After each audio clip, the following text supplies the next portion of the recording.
La chaise vide. La fille d'un homme avait demandé au pasteur de son église de venir prier pour son père. Lorsque le pasteur arriva, il trouva l'homme étendu dans son lit, sa tête soulevée par des oreillers. Il y avait une chaise vide à côté de son lit. Le pasteur, qui pensait que le vieil homme était au courant de sa visite, lui dit « J'imagine que vous m'attendiez ». « Mais non », lui répondit le vieillard. Le pasteur lui répondit « J'ai vu une chaise vide, alors j'en ai déduit que vous saviez que j'allais venir. » « Ah oui, la chaise vide, dit l'homme. Pouvez-vous fermer la porte, s'il vous plaît ?» Un peu gêné, le pasteur ferma la porte. « Je n'avais jamais dit cela à personne, même pas à ma fille, avoua le vieil homme. Mais durant toute ma vie, je n'ai jamais su comment prier. À l'église, j'avais l'habitude d'écouter le pasteur parler de la prière, mais cela me passait au-dessus de la tête. Et j'ai abandonné toute tentative de prière. Jusqu'au jour où mon ami m'a dit, il y a 4 ans, « Jean, la prière, c'est simple. C'est une question d'avoir une conversation avec le Seigneur. Voici ce que je te conseille. Assieds-toi sur une chaise et place la chaise vide en face de toi. Et dans ta foi, vois Jésus assis sur cette chaise vide.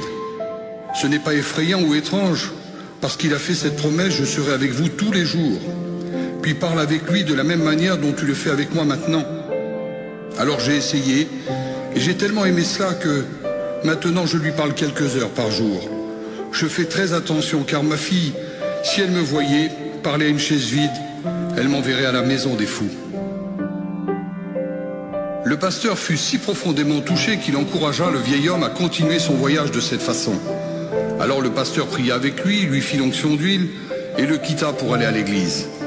2 jours plus tard, la fille du vieil homme appela le pasteur pour lui dire que son père était mort dans l'après-midi.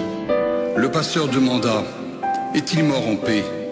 Oui, lorsque je suis sorti vers 2 heures, il m'a demandé de s'approcher de lui, puis il m'a dit qu'il m'aimait. Il m'a souri et il m'a embrassé. Je suis revenu 1 heure plus tard et j'ai trouvé mon père assis là, sans vie.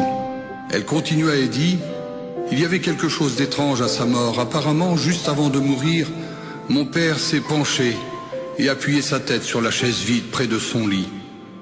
Que pensez-vous de cela, pasteur ?» Le pasteur lui répondit en essuyant les larmes de ses yeux « J'aimerais tellement qu'on puisse tous partir de cette manière. »